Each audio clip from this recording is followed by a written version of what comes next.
Live from American University, you are watching DCTV with your hosts, William Peters and Jaya Guy. Hi, I'm William Peters. And I'm Jaya Guy, and you're watching DCTV. For our first story, we get a better look into the different summer programs going on at American University. We have many different students from all over the world. Let's see what people around campus feel about these programs and what some students are wanting to get out of it. There are many summer programs here at American University, from Discover the World of Communications to National Student Leadership Conference. The main discussion is, how do the students from all over the country benefit from these programs? And most importantly, what's the difference? Let's ask around and see what the TAs and students have to say about it. NSLC inspires me by helping me improve confidence and giving me the skills I believe I need to be a really good journalist. I'm going off to college next year, and so I would say this is like sort of a college experience because you get to interact with all these kids who have interests who are similar to yours. You know, I'm pretty sure that I'm interested in journalism for my life. It really gave me guidance, and it really kind of pointed me in a direction. I kind of really discovered, like, wow, like communication as a field is something that I'm really passionate about. It really broadened my perspective on communications, on academics, socially. I just saw that there was more than just my narrow vision of what I thought I wanted to do. The difference between DWC and the NSLC really is all about the leadership component that the NSLC includes. Both programs offer this wide variety of communication workshop and experiential learning, which is phenomenal. But like I said, the key difference is that the NSLC really focuses in on leadership and how students grow as budding leaders in their community. Different vibe a little bit, a different style of, or different kinds of field trips, but ultimately I know people who have done both and have a great time. Hearing from the TAs and students really informed us on what goes on in these programs. Seems like a lot of fun and hard work for inspired dreamers. Back to you in the studio. Programs like DWC and NSLC really help students for the future. They seem really dedicated to their craft. I bet my parents wish they had this when they were growing up. Just outside the Case Spiritual Life Center, Lena Gomez is out walking around the AU campus finding out just how much American history some of us actually know. From familiar faces on our currency to the ship that led Christopher Columbus to America, she wants to know just how much we the people actually know. Hello, and I'm Lena Gomez, reporting to you from the American University Quad. Today, we the people are going to find out how much Americans truly know about American history.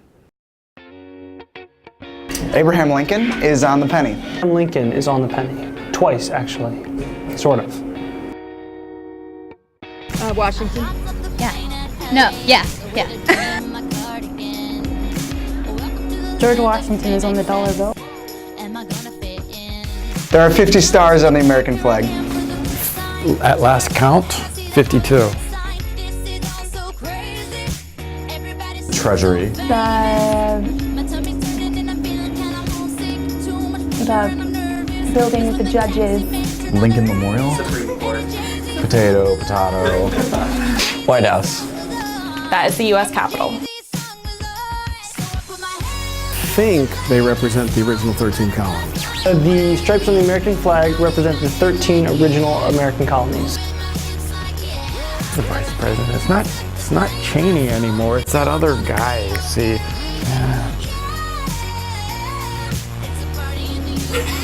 Sarah Menke Fish was the first man on the moon. Neil Armstrong. Bad man. John Wilkes Booth.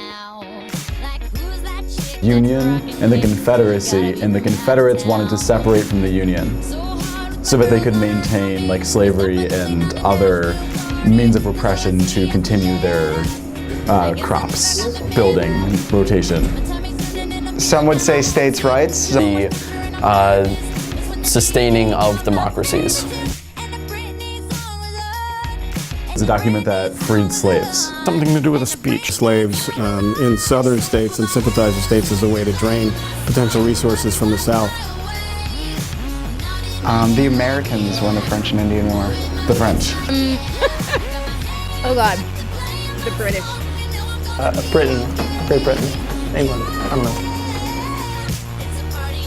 And Russia sent missiles over to Cuba and like aimed them at the United States. When the United States thought Cuba had missiles.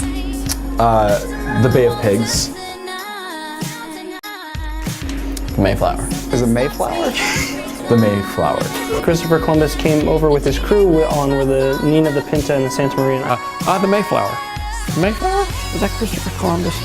Right, I think so. It was either Christopher Columbus or Jesus, I forget. The Nina, the Pinta, and the Santa Maria. Guess we all learned something new today. Back to you in the newsroom. Now, wait a minute. Biden. Thank you, Lena. It seems like some of us might need to dust off those history books.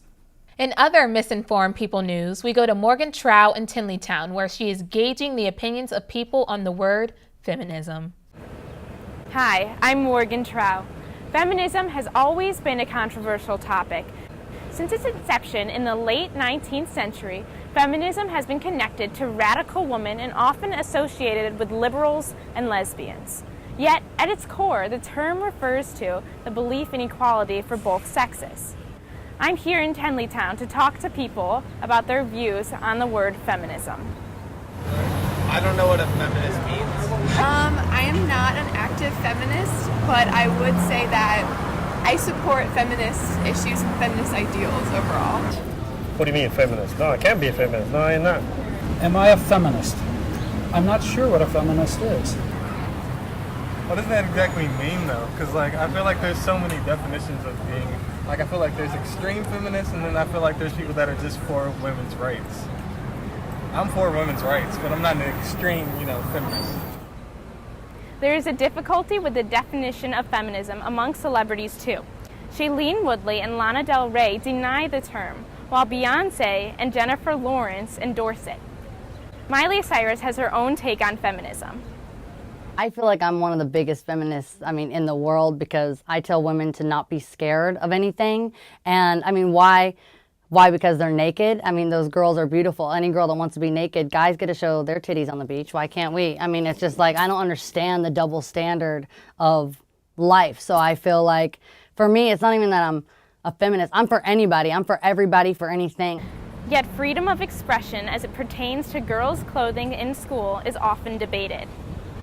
On May 29, 2014, the Wasatch High School yearbook in Utah exhibited altered yearbook photos.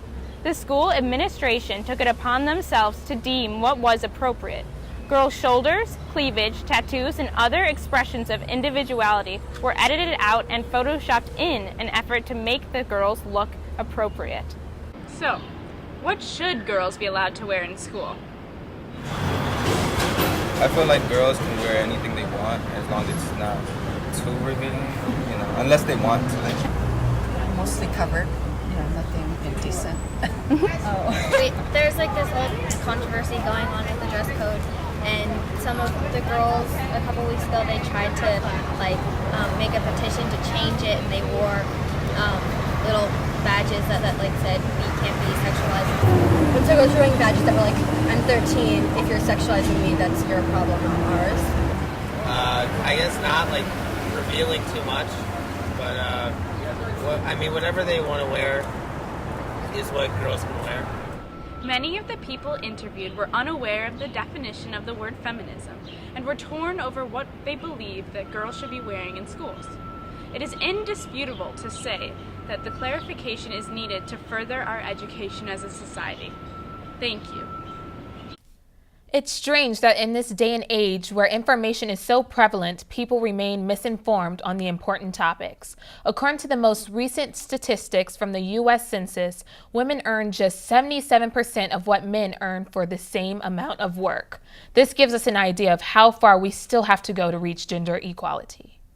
For our next story, Brianna Ord takes us to Georgetown, where she went inside Sprinkles Cupcakes for a sweet surprise. From Tinleytown to Georgetown, Washington, D.C. has numerous restaurants and shops for people of all ages. One large attraction here is Sprinkles Cupcakes, located right here inside the heart of Georgetown. Come with me as we take a look inside this sweet little shop. Originally an LA-based bakery, Sprinkles owner Candace Nelson, judge of the hit show Cupcake Wars, has expanded her shop to 16 sweet locations all over the U.S.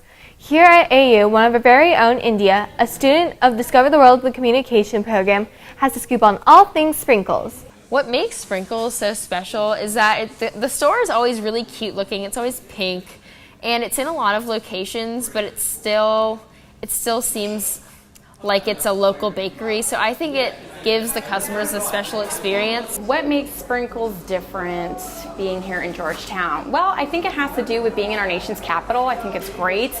It's such a historical town. There's a lot of history here, and we're happy to be a part of it. We use the best ingredients. Our chocolate's imported from France. We use Madagascar bourbon vanilla. We have 0 trans fat, no preservatives, and no growth hormones in our cupcakes. As you can see, Sprinkles is making a huge splash here at Georgetown. So AU, where would you like the next Sprinkles? Back to you in the studio. Thanks for sprinkling some cupcake knowledge on us, Brianna. I hope they taste as good as they look. For our last segment, we have India Ingersoll out on the field at American University's campus, where she is finding out a little bit more of the impact of the new cultural phenomenon, the selfie. Let's see what she found out. By definition, a selfie is an image of oneself taken by oneself using a digital camera, especially for posting on social networks. Over the last 2 years, selfies have become a cultural phenomenon in society. 1 million plus selfies are taken by people of all sorts every single day. According to a BBC report, of the population, 50% of males and 52% of females take selfies. It is unknown as to why this phenomenon came to be or the motive behind taking the selfie, so I decided to ask around the American University campus in DC and try to find out. Famous figures such as Justin Bieber, Pope Francis III, and President Obama have been seen taking selfies. The well-known Ellen DeGeneres selfie from the Oscars became the most retweeted and viewed selfie on Twitter ever recorded. I just think it's another way to take pictures of yourselves, a different orientation instead of just horizontal or vertical. How often do you take a selfie? Almost every day. How do you describe someone that takes a selfie? It depends really. If you're not good with your selfie taking, I would probably describe you as basic. Let me take a selfie.